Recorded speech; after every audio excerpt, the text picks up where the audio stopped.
राजधानी दिल्ली के पालम से इस वक्त की बड़ी और दर्दनाक खबर, जहां भीषण आग की घटना से 9 लोगों की जान चली गई और पूरा इलाका शोक में डूबा हुआ है। इसी बीच परिवार पीड़ित से मिलने पहुंचे अरविंद केजरीवाल को वहां बीजेपी कार्यकर्ताओं ने रोक दिया। आरोप है कि न सिर्फ उन्हें परिवार से मिलने से रोका गया, बल्कि बदसलूकी की गई और कुर्सियां तक फेंकी गयी।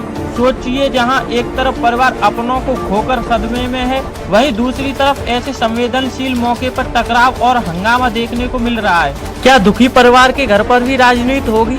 क्या इंसानियत से भी अब ऊपर सियासत हो गई है? बताया जा रहा है कि आग लगने के दौरान राहत और बचाव कार्य में भी लापरवाही सामने आई। फायर ब्रिगेड की हाइड्रोलिक लिफ्ट तक काम नहीं कर रही। लोग घंटों मदद के लिए पुकारते रहे और तड़प तड़प कर दम तोड़ दिया। अब सवाल उठ रहा है कि इस दर्दनाक हादसे का जिम्मेदार कौन? क्या यह सिर्फ हादसा है या सिस्टम की नाकामी? एक तरफ दर्द और चीख है, दूसरी तरफ सियासत टकराव। पालम की ये घटना कई बड़े सवाल छोड़ रही है। आइए सुनाते हैं वहाँ अरविंद केजरीवाल ने क्या कुछ कहा। पार्टी के कार्यकर्ता थे, गोवा में ऑब्जर्वर का काम कर रहे थे। मैं भी अभी गोवा गया हुआ था, वहाँ पे हमारे साथ ही थे और तुरंत उनको दिल्ली आना पड़ा। आज मैं अभी गोवा से लौटा हूँ और सीधा एयरपोर्ट से यहाँ पे आया हूँ। बहुत दर्दनाक घटना है, लेकिन पता चला जिस तरह से फायर ब्रिगेड आई, उनकी लिफ्ट काम नहीं कर रही थी और अगर समय पे फायर ब्रिगेड ने एक्शन लिया होता तो शायद उन लोगों को बचाया जा सकता था।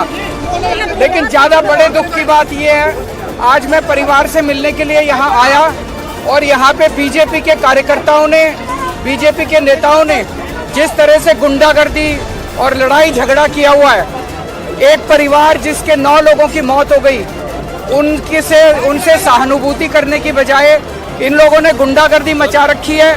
मेरे को बड़ा दुख होता है कि बीजेपी वाले इस कदर नीचता पे उतर सकते हैं कि एक परिवार जिसने 9 लोगों को खो दिया, अगर उनसे कोई सहानुभूति करने आ रहा है, उसको मिलने भी नहीं दे रहे। उनके लोगों को जिस तरह से डराया जा रहा है, धमकाया जा रहा है, ये बहुत दुख की बात है।